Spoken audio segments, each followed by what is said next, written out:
어, 검정 교과서에서는요, 덧셈의 교환법, 축과 결합 법칙을 이제 이렇게 가르치고 있어요. 조삼모사를 많이 쓰죠. 조삼모사. 저도 이제 과거에 교과서를 쓸 때 조삼모사를 쓴 기억이 납니다. 그래서 조삼모사가 아주 좋은 예시라고 봐요. 그래서 이렇게 해가지고 첫 번째 장면은 이제 양의 3과 양의 4를 더해서 양의 7이 되고 양의 4와 양의 3을 더해서 양의 7이 되는 이런 그 결과가 같다라는 겁니다. 두 수의 덧셈에서 두 수의 순서를 바꿔 더해도 결과는 같을까라고 이제 질문하는 것으로 가고 있죠. 그리고는 이제 교과서는 바로 그 밑에서 이렇게 그 아까 들었던 이제 3, 4가 아니고 이제 음수, 양수로 좀 예시를 바꿔가지고 이렇게 순서를 바꿔 더해도 결과 같다. 이걸 교환법칙을 한다. 이렇게 이제 하고 있고, 결합법칙은 불가피 이렇게 또 세수의 예를 들어서 확인해서 결론을 이렇게 내고 있습니다. 일반화시키고 있습니다. 자, 이게 이제 저도 참 고민되는 부분이에요. 우리도 이렇게밖에 할 수 없는가라는 이제 그런 참 어려운 부분인데, 그다음에 교과서는 이것을 이제 조금 더 나가면 세수 이상의 덧셈에서는 교환법칙, 결합법칙을 이용하여 더하는 순서를 바꿔 더하면 편리한 경우가 있다 해서 이제 이런 예시, 특히 분수가 낀 거는 이렇게 교환해가지고 같이 분수끼리 먼저 이렇게 결합시키면 결과가 좀 간편하다 이런 예시를 많이 들고 있습니다. 아주 좋은 예시라고 봅니다. 후학의 발견은 그래서 이 아이디어도 굉장히 여러 번의 시행착오를 겪어서 냈는데, 근데 이 문제가 선생님들 반응이 여러 가지더라고요. 이것이 좋다 이렇게 하시는 분도 있지만, 이런 용돈 기입장 같은 이제 이런 것이 복잡하다 이렇게 말씀하시는 분도 있고, 그래서 참 골치 아픈 부분이야. 그렇지 않고서는 교환법칙, 결합법칙 아까처럼 교과서처럼 간단한 예시로 이렇게 끝나고 이렇게 하는 이런 경우가 있을 수밖에 없는데, 지금은 이제 우리 용돈 기입장을 조금 이번에는 바꿨어요. 올해 여러분이 이제 새로 나온 개정판 한글 파일도 새로 개정해서 올렸습니다. 작년판하고 제가 첫 달에 얘기했죠. 10개가 줄어들었다. 11개가 줄고 1개가 늘어나서 10개가 총 줄어들었다. 교재 페이지는 줄지 않았지만 그래서 이 10개를 줄이고 페이지를 좀 여유 있게 늘려가지고 아마 페이지는 비슷한 것 같아요. 근데 어쨌든 탐구 활동 자체가 10개가 줄었어요. 근데 이 탐구 활동은 수정이 됐어요, 수정. 왜냐하면 이 탐구 활동에 들어간 멘트가 아이들에게 약간 오해를 불러일으키는 부분, 그런 것들을 이제 수정했는데 그 부분은 작년과 비교하시면 되는데 어디냐면 세 번째 줄 4월 2일에 받은 용돈 중 남은 돈과 돼지 저금통에 꺼낸 돈을 모두 지갑에 넣어 두었다가 이 부분을 바꿨어요. 이 부분이 작년에 없었는데 왜냐하면 이 순간에 아이들이 덧셈을 하는데 뭐하고 뭐를 더하는 거냐 그것을 이제 잘 애마다 해석이 달라서 의사소통 문제가 생기더라고요. 그래서 그런 선생님들의 수업 반응을 받아가지고 이 부분을 이제 수정을 했습니다. 그래서 그 부분 좀 올해는 주의해서 이제 가르치셔야 될 것 같고, 작년 그대로 책이 아니니까 작년 그 부분에 좀 어려움을 이제 겪은 부분을 해결해 주시면 좋겠고요.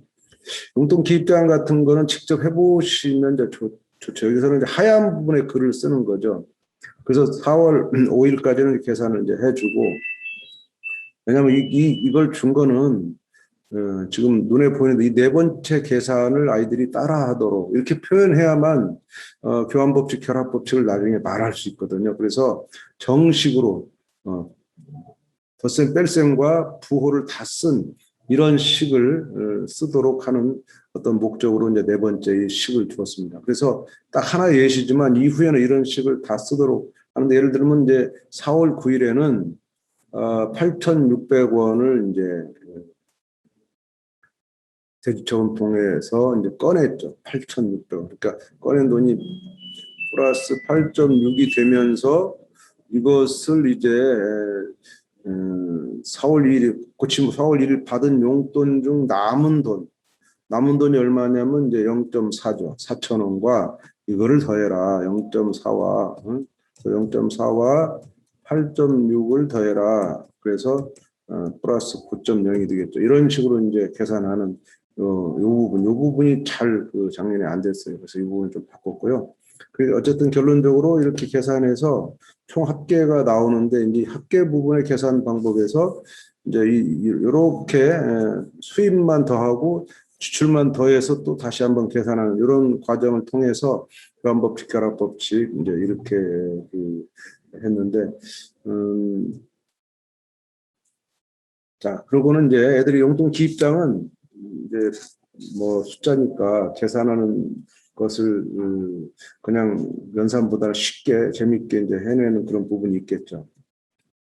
그러고 나서 이제 2번으로 가면 이제 4월 13일 윤회가 가지고 있는 돈의 총 액수를 여러 가지 방법으로 구해라. 여러 가지라고 하는 것은 지금 용돈 기입장은 원래 날짜 순으로 하면요 한 가지 방법밖에 없죠. 우리는 이제 그 결과만 다시 정리해서 수입만 쫙 하고 지출만 쫙 하고 이런 그 상태로 계산하면 또 다른 방법이 되는 거죠. 여러분이 그 은행을 많이 사용하시죠. 은행에서 내가 이제 그 입출금 상황을 조회한다. 최근 뭐 일주일, 최근 한 달 걸 조회한다. 그러면 조회 누르면 쫙 뜨죠. 거기가 이와 똑같은 방식으로 하고 있어요. 그러니까 날마다 이제 그날 누계를 내고 남은 잔액을 표시하지만 맨 밑에 가면요.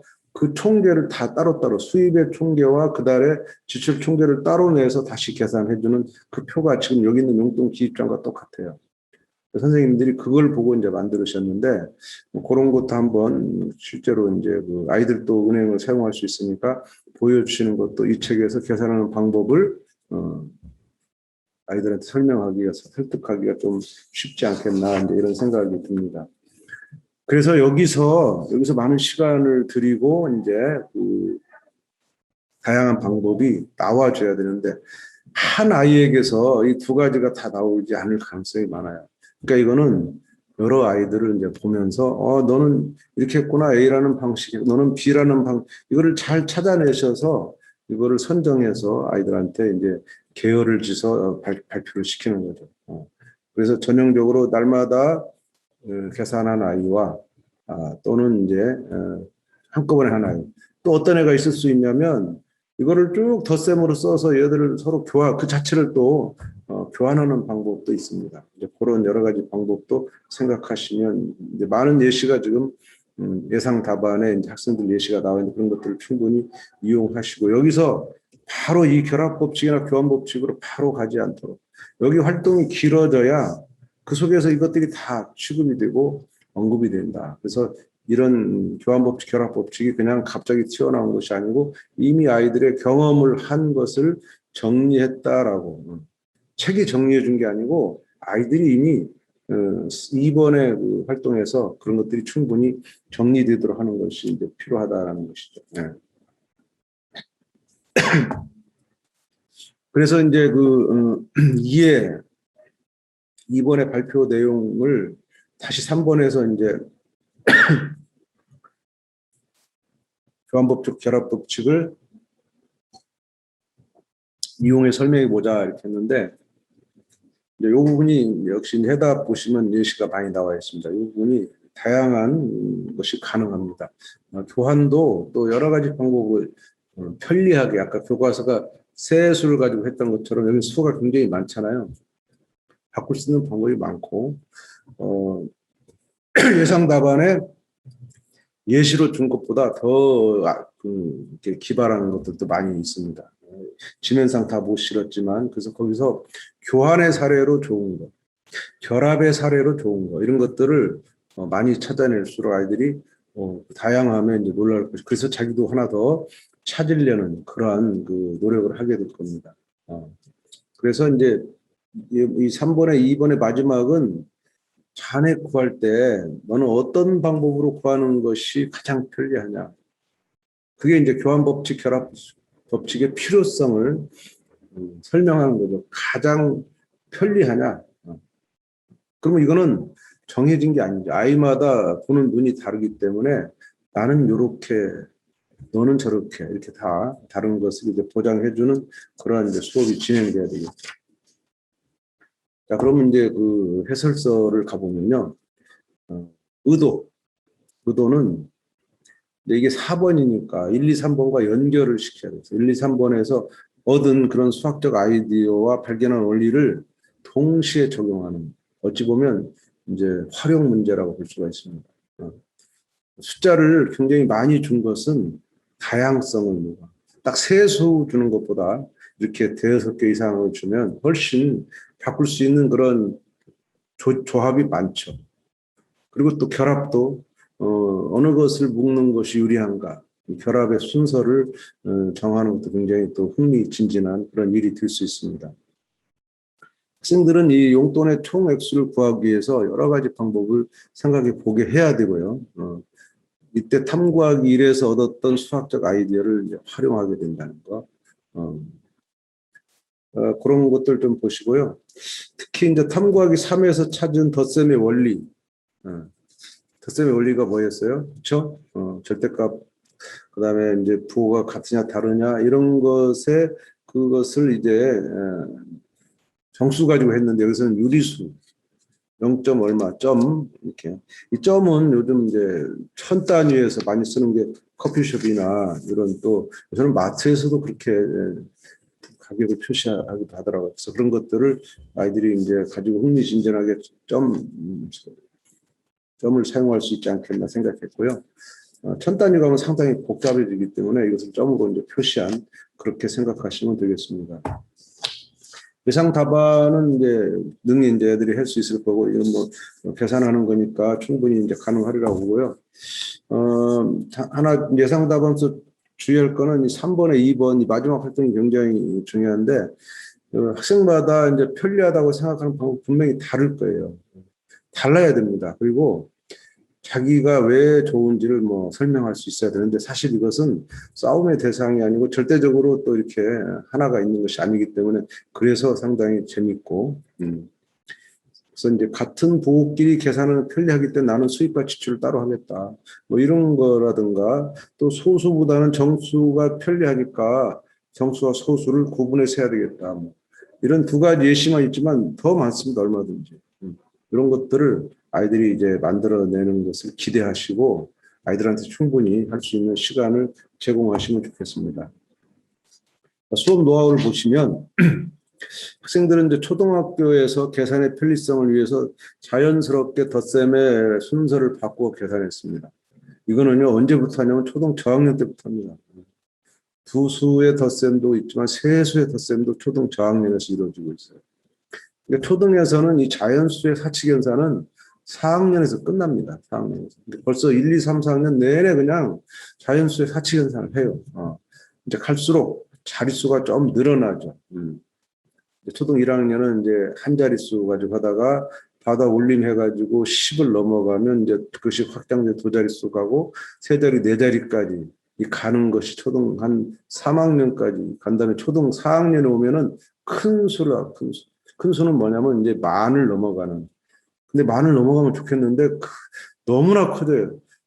만, 10만, 100만, 100만, 1000만을 그냥 순식간에 띄워놓고는 억으로 그냥 가는데 1시간밖에 안 걸려요. 오늘 만 다루면 내일 억을 다루고, 또 억 가지고 10억, 100억, 1000억 다루면 그 다음 바로 조로 넘어가요. 그래서 10조, 100조, 1000조를 막 다루면, 그럼 숫자가 열 몇 자리 숫자가 생겨요. 그런 것을 벌써 4학년까지 다 하기 때문에 이와 같이 숫자를 바꿔서 계산한다든가, 우리 말하면 이제 교환법칙이나 결합법칙을 벌써 초등 저학년 때 한다는 거. 그래서 애들이 이것에 굉장히 익숙해 있고요.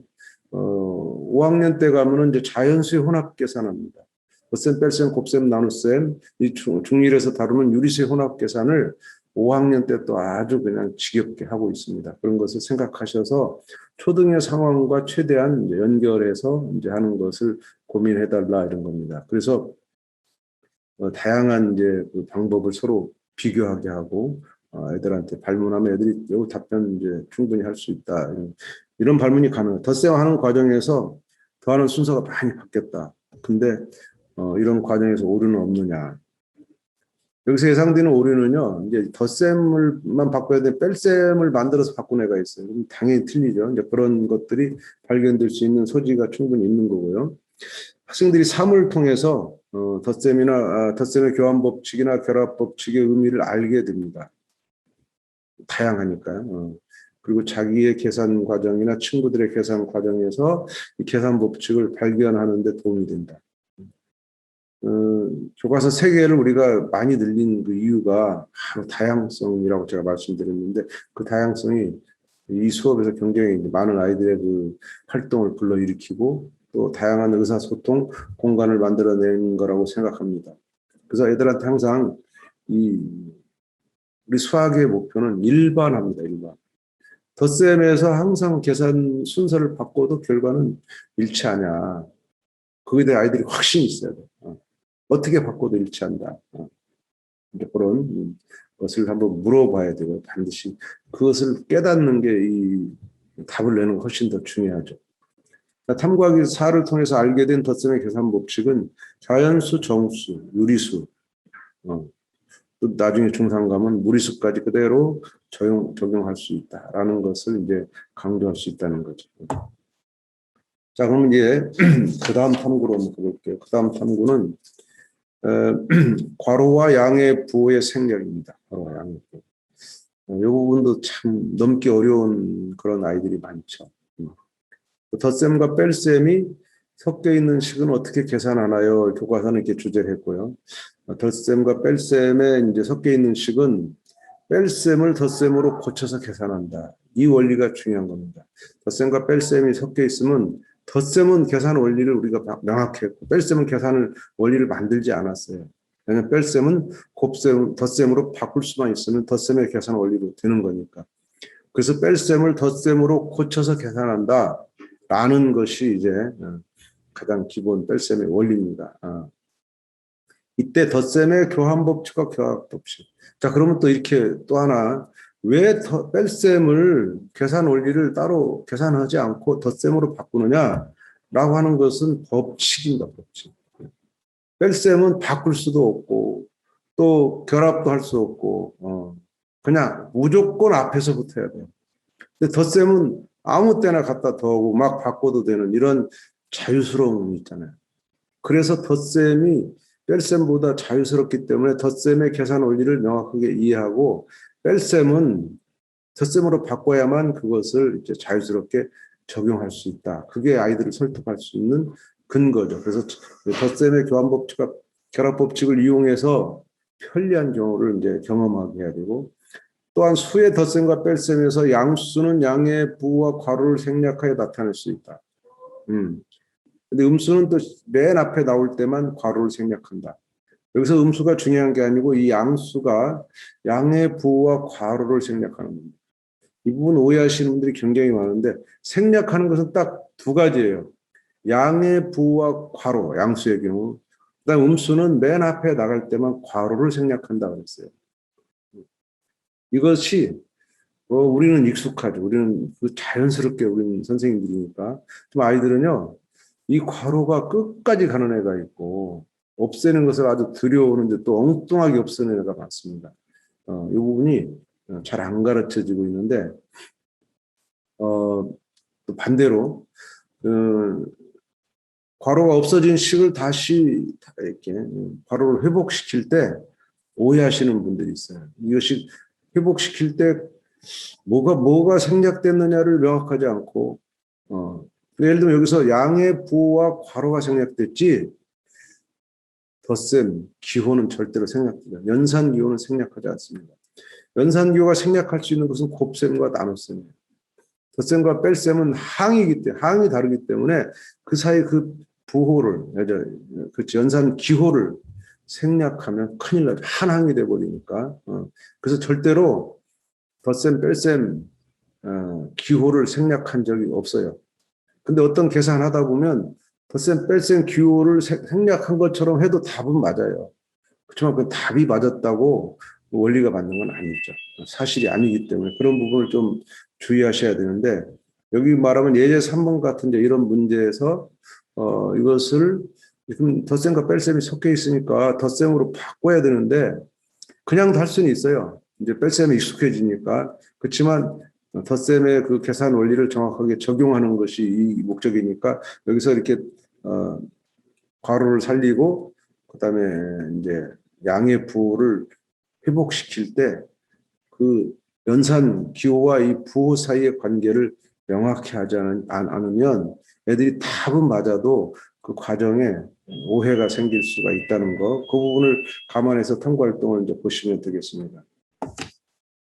탐구활동은 6번입니다. 탐구하기 6번은 이제 괄호가 없는 식의 계산 이렇게 주었죠. 여기도 이제 보기를 주었어요. 보기를 준 것을 잘 보면 이제 4개를 줬어요. 양수와 양수의 덧셈, 음수와 양수와 덧셈, 양수와 뺄셈, 그다음에 음수와 양수의 뺄셈. 이렇게 이제 뒀는데 1번에서는 뭐냐면 식, 기역, 리을에 모두 적용되는 더하기 기호, 빼기 기호, 그다음에 양의 부호, 음의 부호에 관련된 규칙을 만들어 보자.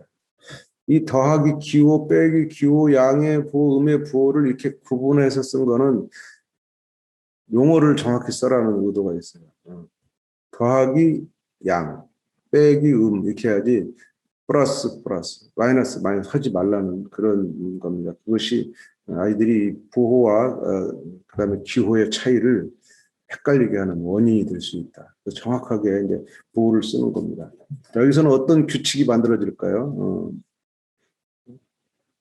지금 보면은 생략된 게 뭐냐, 생략. 이런 걸 찾을 수 있어요. 생략된 게. 아까 교과서는 생략이 뭐냐면, 양의 부호를 생략할 수 있다, 양의 부호. 그럼 이제 더불어서 괄호가 생략된다. 라는 거죠. 이 두 가지 생략되는 거예요. 그 다음에 음의 부호의 경우 맨 앞에 있을 때 괄호가 생략된다. 그때 음의 부호는 생략되지 않습니다. 그러니까 결국은 부호 중에서는 양의 부호만 생략되는 거고 따라서 이제 괄호가 생략되는 거죠. 괄호 생략되는 것이 중요한 게 아니고 양의 부호가 생략된다 이렇게 보는 거예요. 이 부분을 명확히 해서 음의 부호가 생략되지 않는다는 거, 그 다음에 더하기 빼기의 기호, 덧셈 뺄셈 기호는 생략되지 않는 겁니다.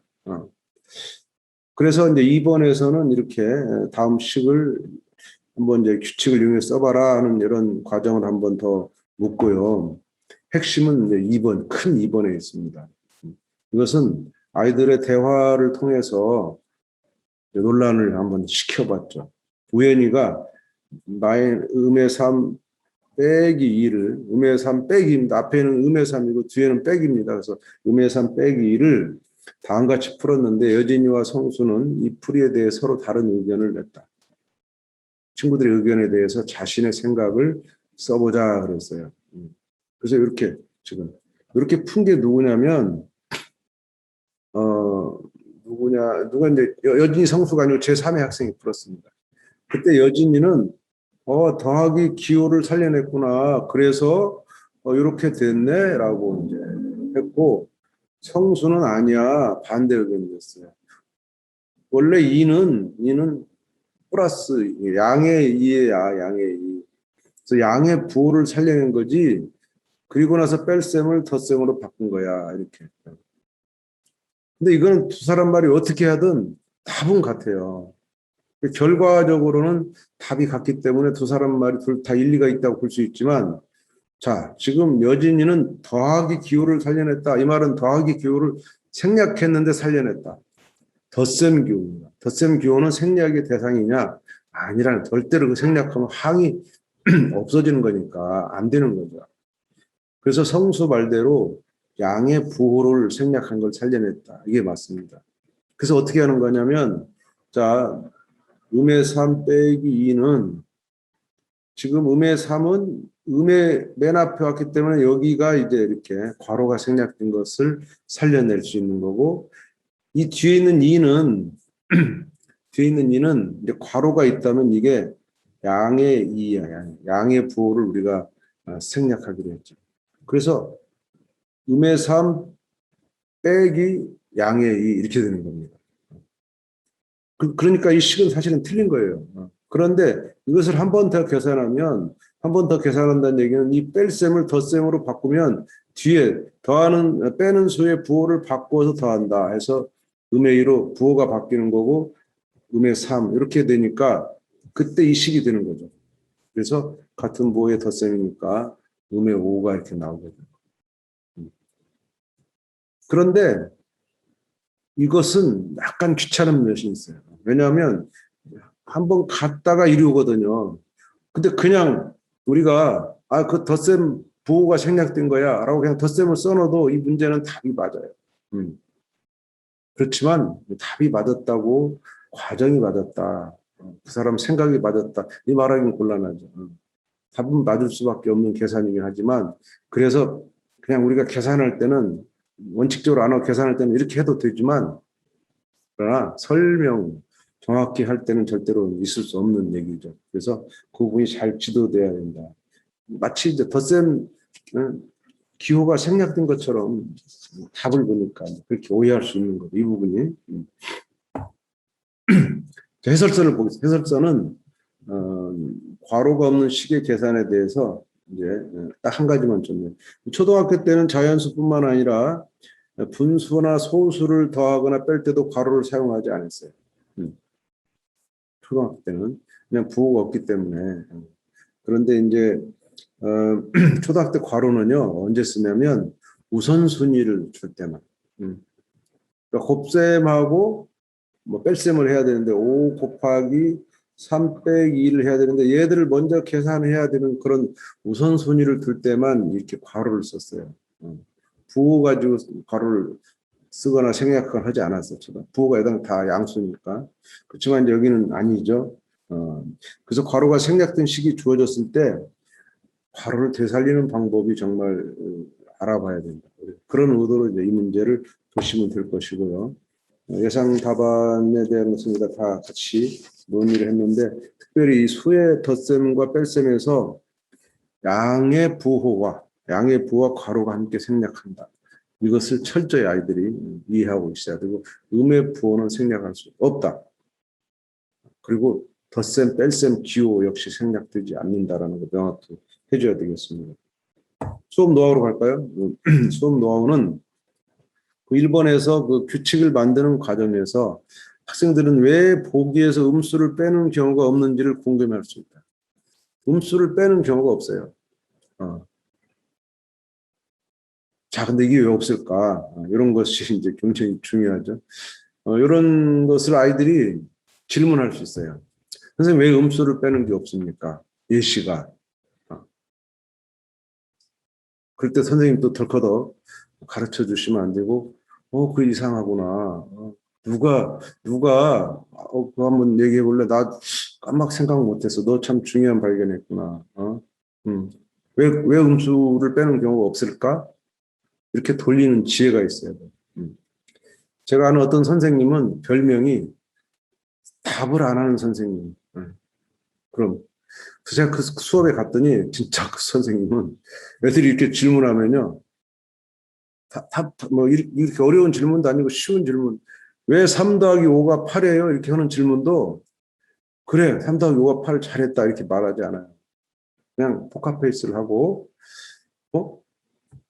야 얘들아 지금 재현이가 3 더하기 5가 8이라고 그랬어. 저 말에 대해서 어떻게 생각하니? 모든 판단을 다 아이들한테 미루어요. 넘겨줘요.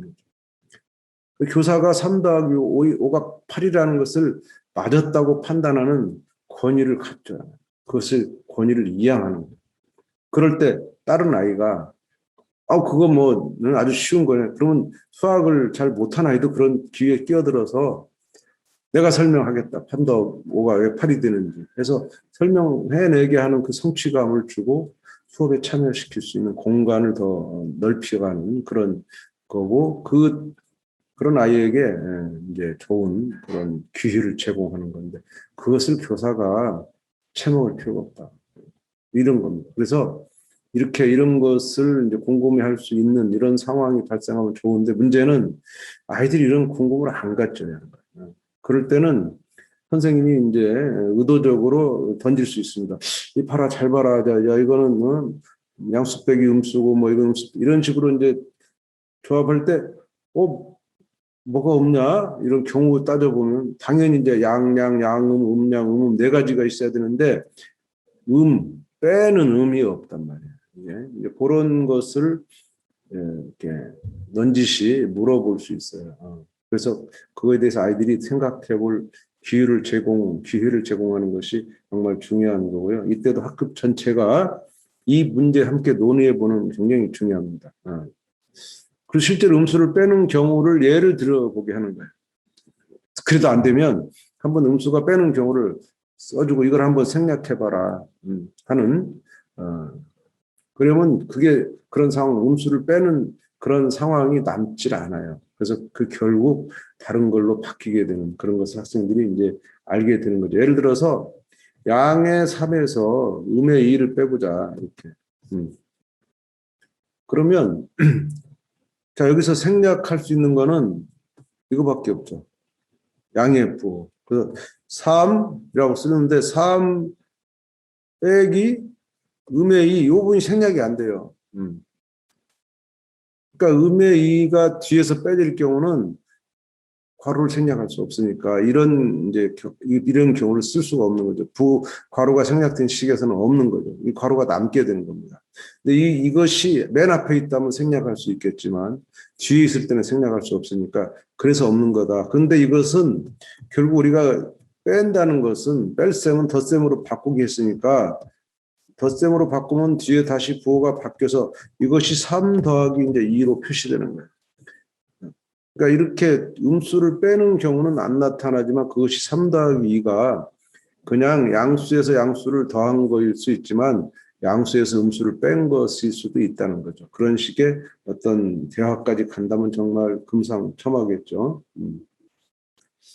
그다음에 뺄셈 과정뿐만 아니라 문자와 식에서 항을 구할 때 예를 들어서 2a-3b-7에서 항을 2a-3b-7을 할 때 참 이게 어렵잖아요. 애들은 2a, 3b, 7 이렇게 항을 말할 수 있어요. 근데 이것은 더하기 기호가 생략되어 있는 것처럼 이제 야 이건 아니고 이제 이렇게 하면 안 되는 거고 애들이 이거를 다시 2a 더하기 마이너스 3b 더하기 마이너스가 아니고 음의 7 이렇게 써서 이걸 항이라고 할 때 갑자기 덧셈 기호가 나타난단 말이에요. 이것도 역시 그냥 이렇게 막 가버리면 덧셈 기호가 생략됐구나라는 또 오해를 불러일으킬 어려운 부분이죠. 이 항을 구할 때 상당히 어려운 부분인데 이걸 기계적으로 하지 않도록 뺄셈과 덧셈을 이렇게 바꾸는 과정이 꼭 겪어서 나오는 거라는 것을 애들한테 추측시키는 것이 굉장히 중요하다고 볼 수가 있습니다. 자, 그러면 이제 그다음 이제 정수 구구단으로 유리 사측 계산의 이제 곱셈 나눗셈 부분이죠. 정수 구구단으로 가볼게요. 정수 구구단이라고 이름 붙인 거는 역시 구구단이라는 것이 학생들의 어떤 친화적인 초등 2학년 때부터 다루는 거니까 지금부터는 구구단 할 거다, 곱셈 할 거다라는 거죠. 그래서 이제 정수 유리 사측 계산의 원리 중에 특히 곱셈 나눗셈 부분을 세 가지로 다시 쪼개서 이제 학습 목표를 상세화시켰습니다.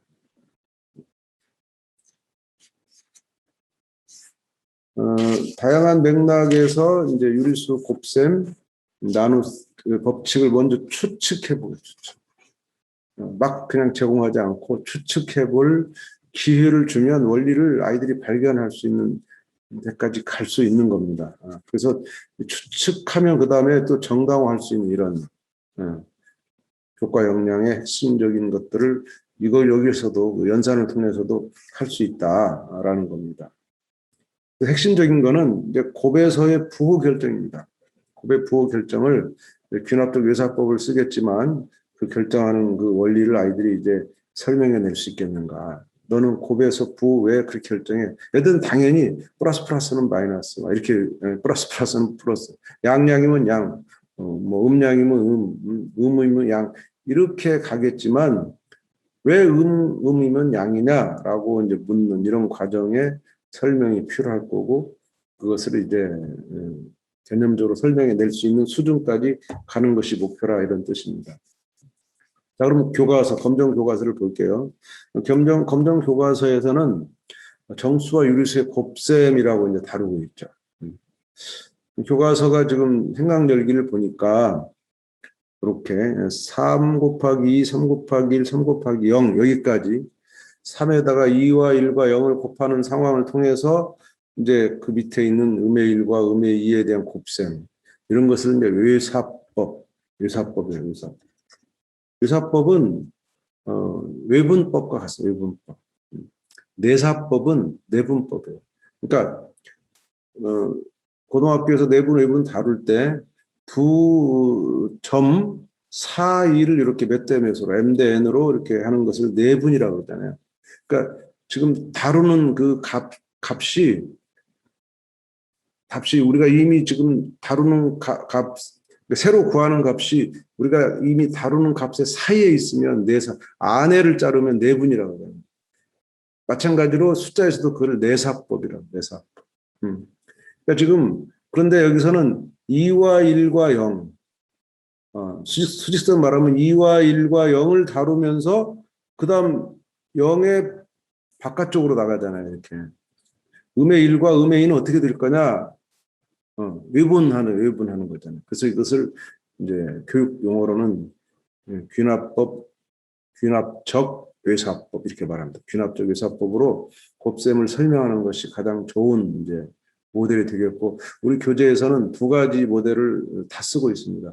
귀납적 외사법을 쓰지만 또 우리가 앞에서도 수직선 모델을 덧셈 뺄셈에 썼기 때문에 이 두 가지를 섞어서 탐구 활동을 만들었다 이렇게 생각하시면 되고 이 교과서는 이제 귀납적 외사법을 이용하고 있습니다. 그래서 이렇게 해가지고 양의 정수와 음의 정수, 그다음에 음의 정수 곱하기 양의 정수의 그 계산 또는 부호 이런 것들을 추측해 보는 어떤 기회를 이제 교과서가 박스 쳐가지고 가고 있죠. 박스 쳤네요.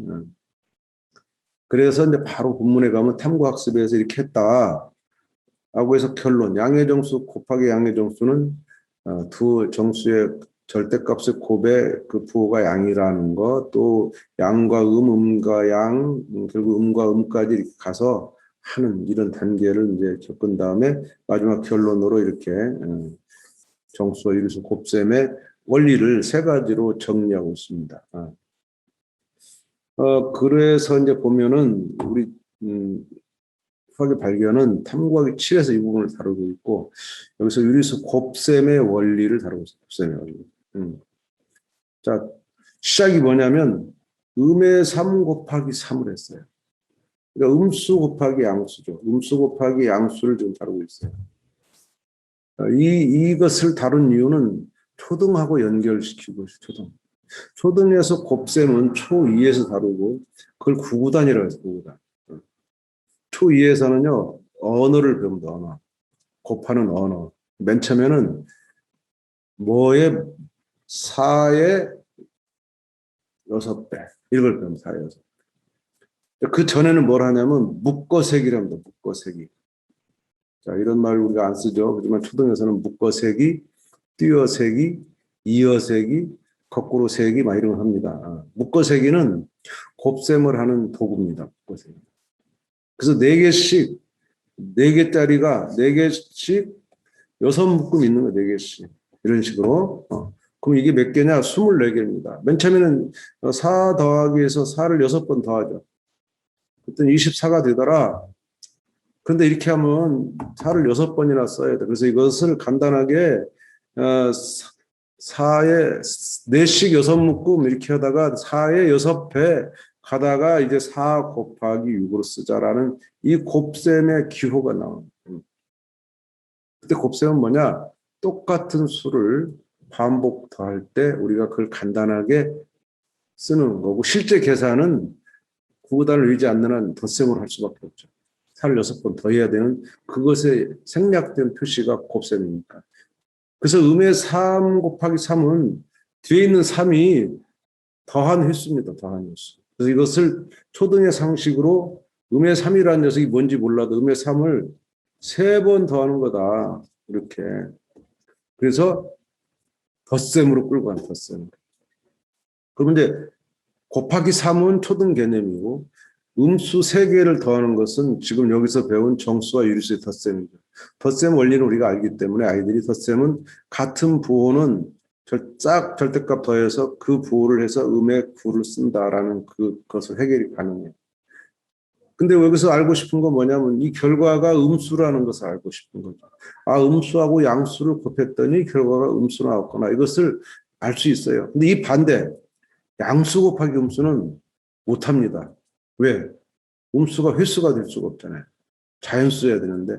그래서 그 부분이 어려운 거라서 먼저 양수 곱하기 음수를 못하고 음수 곱하기 양수를 하는 거예요. 이렇게 생각하시면 바로 이 부분서 왜 이제 왔는가. 그럼 왜 양수 곱하기 양수는 여기서 이제 이거 아는 양수 곱하기 양수는 쉬운 거예요.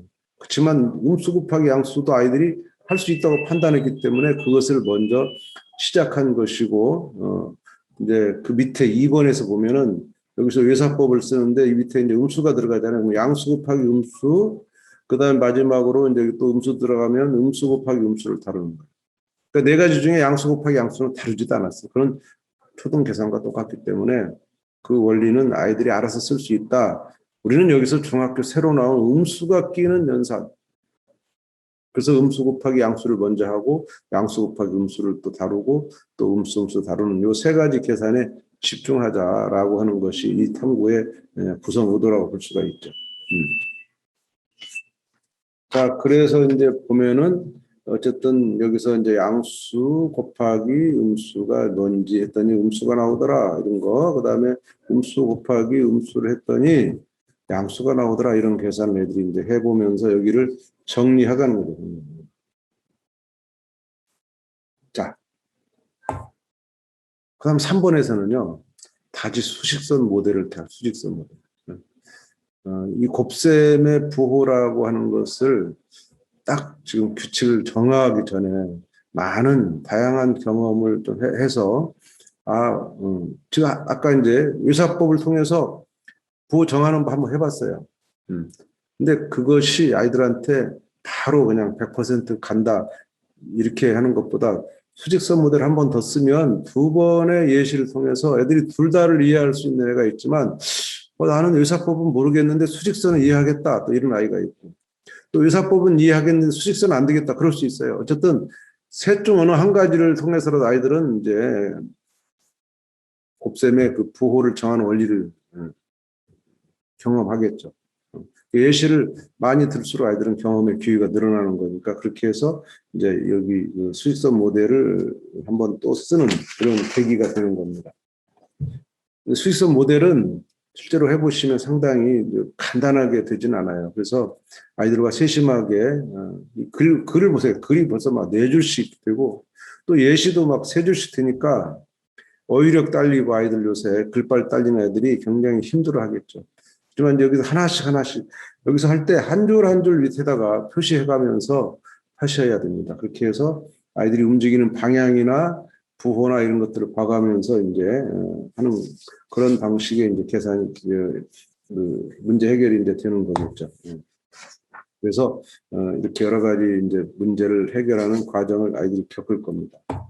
해설서를 가볼게요. 해설서는 이제 탐구활동 의도가 보면은 첫 번째 1번은 이제 곱셈이 반복적인 덧셈이다 아까 말씀드렸고 이것을 간단하게 표현한 수단이다. 구구단의 원리를 한번 봐서 그것을 곱하기 양에다 한번 적용해 보는 그래서 그 결과를 추론해서 음수가 나올 수 있다. 음수가 나오는구나 라는 것을 확인하는 추론하는 활동이고요. 이제 2번은 나머지 것들은 이제 외사법을 하는 거죠.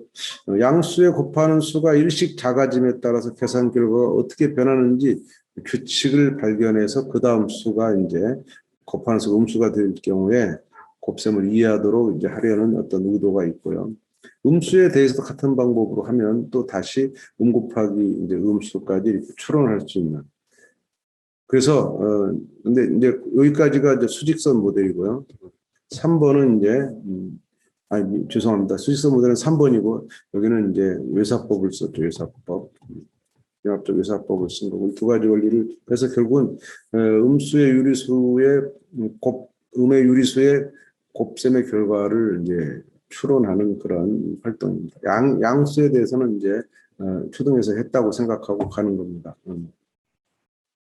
예상 답안은 우리가 같이 다 봤고요. 어렵지 않은 부분이라고 보고, 그다음 이제 노하우로 가면 노하우 두 번째 보면 곱셈의 교환 법칙을 아직 배우기 전입니다.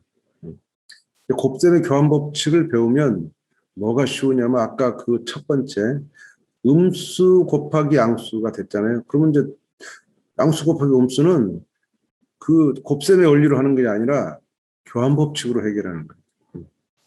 지금 교환 법칙은 아직 안 배웠기 때문에 지금은 그걸 쓸 수가 없고 외사법을 썼는 건데, 만약에 교환 법칙을 이제 뒤에 가서 배우게 돼서 다시 그것을 되돌아보면 양수 곱하기 음수, 이게 어렵잖아요. 양수 곱하기 음수, 이것이 구구단 원리가 안 되기, 음수는 안 되기 때문에. 근데 이것이 교환 법칙이 되니까 음수 곱하기 양수로 바꾸면 1번 문제가 되는 거죠. 그래서 이것이 의미였기 때문에 이것도 의미다라고 이제 추론할 수 있는 거죠. 그 얘기를 이제 하고 있는 겁니다. 그래서 이 교환 법칙 가지고 나중에 이제 배운 뒤에 다시 정리해 주는 것이 아이들의 이 이해를 강화시키는 효과가 충분히 있을 거라고 생각합니다. 제가 생각해 보니까 이제 9시가 넘긴 했지만 한 개만 더 하면 되니까 한 10분 내 20분 걸릴 거지만 그냥 쭉 가서 오늘 마치도록 하겠습니다. 자, 이제 분배 법칙. 분배 법칙은 이제 교과서, 검정 교과서는 이렇게 그 직사각형의 넓이로 두 부분을 잘라가지고 다시 이제 한꺼번에 합으로 해서 이제 두 가지의 그 계산 방법을 등호로 연결하면 이제 분배 법칙이 되는 거죠. 아주 좋은 모델이죠. 이제 분배 법칙을 대수적으로만 다루면 이와 같이 그 밑에 정리된 대로 분배하는 방식을 다룰 수 있지만, 분배 법칙을 이렇게 넓이로 기하적으로 다루면 아이들이 분배 법칙에 대한 어떤 판단 그리고 이해를 훨씬 이제 잘 돕는 효과가 있다, 이론적으로. 그래서 이 분배 법칙을 통해서라도 또 가급적 이거 아니래도 이 대수적인 지금 우리가 수의 연산을 하고 있는데 이것을 기하적인 상황으로 바꿔서 보여주는 것. 나중에 이제 인수분해 중3 가면 인수분해도 결국 다 곱셈이잖아요. 그것을 그냥 수식으로 분배 법칙 써서 다 보일 수 있지만, 인수분해 이제 곱셈 공식 있지만 거기서도 이 덧셈 넓이 모델을 쓰면 아이들이 분배 법칙을 넓이로 해석하는 가운데 법칙이 익혀지는 거죠. 그래서 그냥 단순하게 기계적인 활동이 아닌 넓이, 우리가 시각적으로 볼 수 있는 이 기하적인 상황에서 분배 법칙을 이해하는 좋은 기회가 되는 그런 교수법이 전 세계적으로 많이 사용되고 있습니다. 우리나라만 그런 게 아니고.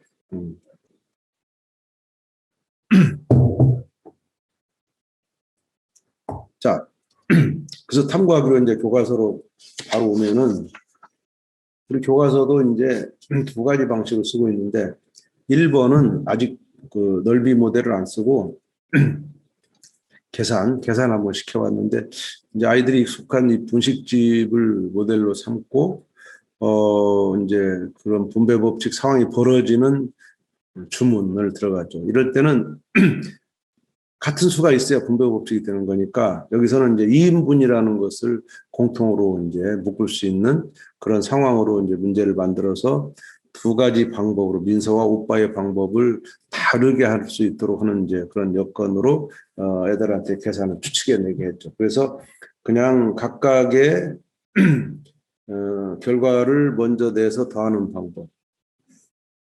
또 하나는 이제 두 메뉴의 합을 더한 다음에 곱하기 2 하는 방법, 이렇게 이제 분배 법칙을 쓰는 상황으로 가는 거고요. 여기서 끝나지 않고 다시 넓이 모델을 또 썼습니다. 넓이 모델에서 숫자를 보시면 숫자에 대한 고민이 있는 걸 아시죠? 3분의 2와 2분의 5, 이거는 통분을 해야 되는 겁니다.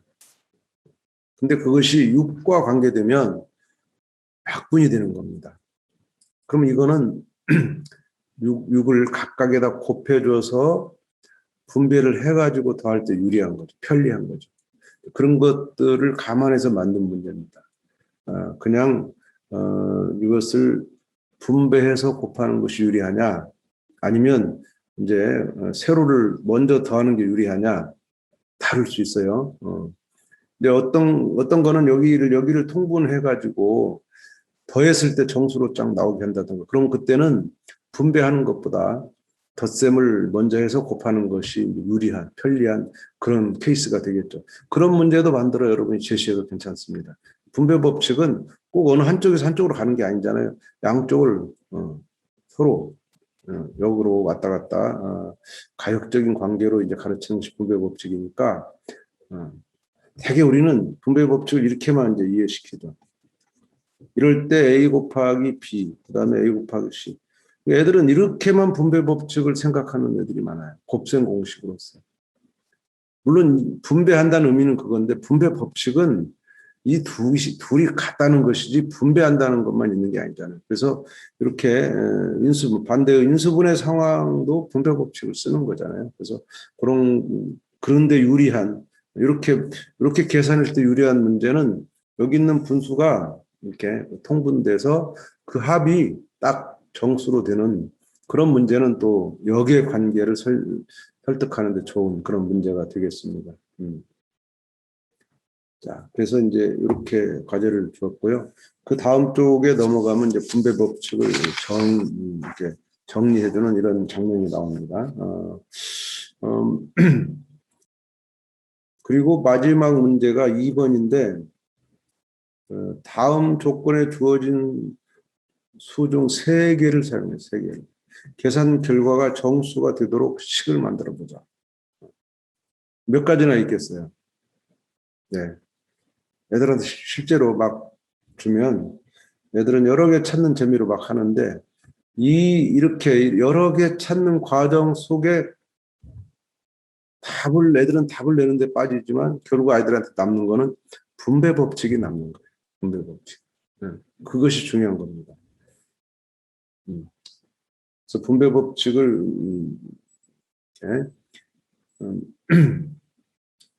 잘 사용하도록 하는 그것이 이것의 목적이고, 수를 5개나 준 거는 이제 세 수를 조합하는 게 10가지잖아요. 컴비네이션 5에 3 하면 10가지. 그것도 이제 수의 순서가 바뀌는 것까지 생각하면요, 6보다 3 팩트를 곱해야 돼요. 그럼 얼마입니까? 60까지나. 또 연산도 또 바꿀 수 있죠. 더 많아지네요. 그러니까 이거는 상당히 많은 이제 예시가 있을 수 있고, 그래서 그것을 많이 다 찾을 수는 없지만 많이 찾아낼 때 그 찾아내는 도전 정신도 있고, 근데 그 과정에서 자연스럽게 이제 분배 법칙이 애들 몸에 이제 녹아 내려가는 그런 효과가 있는 것을 노리고 이제 만든 문제라고 보시면 되죠. 자, 그럼 해설서를 이제 보겠습니다. 해설서를 보니까 의도가 3가지가 나와 있어요. 근데 첫 번째 의도가 가장 음식값을 계산하는 과정에서 덧셈에 대한 곱셈의 분배 법칙을 이제 이해하게 하는 그런 문제. 그렇지만 또 아까 말씀드린 2는 덧셈에 대한 곱셈의 분배 법칙을 이용하면 편리하게 계산하는, 어느 한쪽이 편리해지는 거죠. 둘 다 편리한 건 아니고. 그래서 그냥 통분이 안 된 덧셈을 다 해가지고 곱하는 것보다 그냥 먼저 곱해버리면 분모가 다 이제 사라지기 때문에 그것이 편리하다. 그것을 우리가 분배 법칙이라 한다. 이 문제 우리가 풀 때 분배 법칙을 이용했다라는 것을 이제 말할 수 있게 만드는 그런 것이 이 문제의 의도라고 이제 말씀드릴 수가 있습니다. 그래서 예상 답안도 이제 그렇게 2가지 방법을 계속 하도록 했고요. 수업 노하우를 보시면요. 수업 노하우는 첫 번째 문제는 분배 법칙의 초점에 이제 맞추어져 있는데, 그 2번은 답이 다양할 수 있다. 2번이란 말은 아까 그 넓이에 관한 거죠.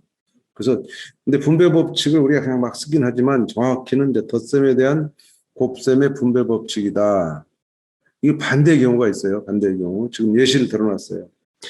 6 더하기 3 곱하기 4를 분배하는 아이들이 있습니다. 이렇게. 이런 애들이 분명히 나옵니다. 그럴 때 이제 또 이것을 선생님이 직접 가르치려 하지 말고 아이들한테 돌려서 해결하도록 하고 이제 아이들로 하여금 이런 것도 있구나 하는 경험시키는 게 중요합니다. 왜냐하면 이런 5개념을 경험을 안 시키면요, 애들이 이런 5개념이 갑자기 닥쳤을 때 대처를 못해요. 그러니까 불에 한번 대본 녀석이 다음에 불에 안 되는 겁니다. 불에 대본 녀석은 불이 뜨겁다는 걸 아는 거예요. 근데 불에 안 대본 사람, 아주 선생님이 잘 가르쳤죠. 야, 불은 뜨거운 거야. 절대 가까이 가서는 안 돼. 그렇게 계속 경고받았지만 걔는 불이 뜨거운지를 모릅니다. 대본 적이 없으니까. 그런 아이가 어느 날 불이 막 있는데 만져보고 싶으면 불이 막 예쁘다든가 그러면 덜컥 만졌다가 이제 화상을 입는 거죠. 그래서 화상을 입지 않은 정도의 불로 애들을 막 뜨겁게 이렇게 대는 그런 경험을 그 아이들에게 시키는 것이 굉장히 그래서 이것도 덧셈에 대한 곱셈의 분배 법칙이 아니라 곱셈에 대한 덧셈을 분배할 수 있느냐라는 어떤 의도적인 어떤 5개념 발언도 하시고 해서 아이들이 꼭 뭐 그럴 수 있지 않겠나 해다가 이제 아니라는 것을 경험하는 것이 단순한 것 같지만 아이들의 그 내공을 키우는 아주 중요한 것으로 인식할 수가 있습니다. 그다음 이제 노하우를 보니까 이 분배 법칙 사용과 관련해서 학생들이 나타나는 또 다른 이제 오류를 보면은 이 결합 법칙과 분배 법칙을 혼동해 사용합니다. 지금 밑에 예시를 보면요. 실험 과정에서 의외로 많이 나왔어요. 5 곱하기 4 곱하기 3 하는데 애들이 괄호만 보면은요. 분배하려고 괄호만 보면 분배하려고 그래요. 그래서 이 앞에 있는 5를 뒤에 있는 4와 3에 각각 곱하려고 그래요. 이런 계산이 꽤 많이 나와서 저도 깜짝 놀랐습니다. 제가 중학생을 가르쳐 본 경험이 많지 않기 때문에 그리고 제가 옛날에 가르칠 때는 아예 뭐 혼자 가르칠 때이기 때문에 얘들한테 이런 반응 나오는 거 보려고 하지도 않고 볼 수도 없었죠. 혼자 가르치기 때문에. 하지만 이제 실험을 해서 학교에 가서 이렇게 아이들의 반응을 보고 모든 활동 과정에서 이런 것을 볼 때 너무나 많이 눈에 띄는 거예요. 굉장히 많습니다. 애들을 시켜봐야 아는 거지. 이런 것은 시키지 않으면 알 수가 없는 겁니다. 또 어떤 애들은 가볍게 이렇게 5 곱하기 4 더하기 3에서 결합법칙처럼 앞에를 먼저 곱할까 이렇게 앞에 괄호를 그냥 단순히 바꾸는 것을 이렇게 생각하는 아이들이 꽤 있다는 거. 이것도 굉장한 이제 오류죠. 그다음에 학생들이 직접 그 잘못 사용한 예를 이렇게 이제 자꾸 제시하면요, 그 교육 효과 굉장히 큽니다.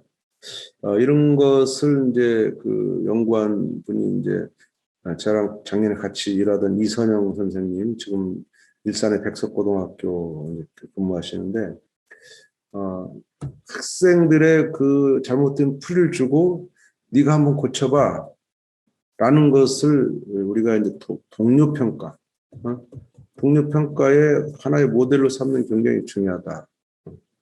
또 이것을 교육학 용어로는 평가의 주도권을 아이들한테 이양했다. 평가의 주도권. 그러니까 아이가 평가의 주체가 되는 거예요. 평가의 주체. 평가의 주체로 세우는 거예요. 그럴 때 아이가 이걸 평가해요. 이거 어느 부분이 이상이 있다. 라고 이것에 이제 가부를 아이들이 판단하는 거죠. 그랬을 때 선생님이 이거 틀린 예를 일일이 가르치는 훨씬 센 교육 효과가 있다. 그리고 이런 예를 통해서 이런 실수를 범하지 않게 하는 아주 좋은 교훈을 만들어낼 수 있다. 그런 의미에서 이런 그 오류를 범하는 예를 많이 이렇게 사용하는 것은 굉장히 교육 효과가 크다는 것이고, 아마 여러분들이 탐구 되돌아보기, 우리 수학의 발견의 탐구 되돌아보기는 아마 이런 오류를 가지고 학생들이 평가하게 만드는 게 한 3개씩은 거의 다 있습니다. 실험 과정에 나온 애들의 데이터를 그런 오류 중에 의미 있는 것만 골라가지고 집어넣은 거니까 그것을 아이들이 던져줬을 때 상당히 이제 중요한 좋은 어떤 효과가 있다는 것이고, 최근에는요, 이제 저는 이제 최근에 고등학교 수학의 발견이라는 팀을 만들었어요. 고등학교 선생님들이 너무 가르치는 힘들어서 고등학교 수학의 발견이 없으니까 검정 교과서로 그냥 가르치면 힘든 거예요. 그 팀을 만들어서 지금 이제 고등학교 과제를 막 서로 만들어가면서 매주 세미나입니다. 내일 저녁 8시부터 만나면 11시 정도 끝납니다. 저는 이제 오늘 저녁부터 오늘 밤 이렇게 끝나면 내일 오전에 2학년, 오후에 3학년, 내일 밤에는 고등학교 수학의 발견팀 세미나 이렇게 해야 되는 아주 그 대장정이 있는데 오늘 벌써 제가 목이 약간 이렇게 쉬어서 큰일입니다만은 또 자고 일어나면 좋아지겠죠. 그런데 그 방에서 어제 오늘 그 톡방에 올라온 글 중에 고등학교 선생님이 너무 이제 지난 3주 동안 수업이 힘들었던 거예요. 과제를 개발하기 어려우니까. 이런 수학의 발견 같은 과제를 개발된 게 있으면 쓸 건데 지금 이제 개발하는 것이 세미나인데 쉽지 않잖아요. 그래서 이제 수업이 잘 안 되는 거예요. 그런데 그 고등학교도 이 중학교 것을 기초로 삼잖아요. 그 기초 삼는 것을 착안해서 도입 부분에 이 수학의 발견 과제를 그냥 갖다 던져준 거예요. 그랬더니 오늘 아이들이 이렇게 말했답니다. 선생님 오늘 우리가 제일로 많이 떠들었어요. 이렇게 말했대요. 그러니까 애들을 떠들게 하는 과제, 애들이 말할 수 있는 과제를 고등학교 선생님들 너무나 절실히 찾는데 없잖아요. 그래서 이 중학교 과제를 던져놓고 오늘 1시간 시킨 게 그렇게 아이들이 정말 만족스러웠고 본인도 이 다음에 아이들이 수업에 참여할 힘을 얻었다. 이런 톡방의 글을 보고 저도 굉장히 기분이 좋았는데 여러분들은 정말 이 중학교 수학의 발견을 의미 있게 사용할 수 있는 그런 어떤 계기가 됐고 기회가 된 것을 참 다행이라고 저는 생각합니다. 어쨌든 이번 달 이제 우리 강의 1학년 강의는 이 정도 한 2시간 한 20분 정도 걸렸는데 이 정도에서 마치고 우리 다시 이제 4월 30일 날이더라고요. 이제 이렇게 한 달에 한 번 금요일 날은 이 시간에 꼭 시간 비워두고요. 참여해 주시면 되겠고요. 오늘 이제 시간이 없어서 불가피 동료들이 이제 참여 못 하신 분들이 있다면, 그것을 보니까 한 일주일 이상 걸려요. 편집하는데, 편집해서 이제 올릴 건데, 당장은 이것을 바로 이제 올릴 거지만, 그래도 이제 일주일 정도 있다가 편집해서 올리는 이제 그 파일이 좀 좋을 거고, 번갈아 가면서 보시면 될 겁니다. 근데 그 사이에 제가 모르는 사이에 이 채팅창에 글이 몇 개 올라왔네요. 채팅창 좀 가볼게요.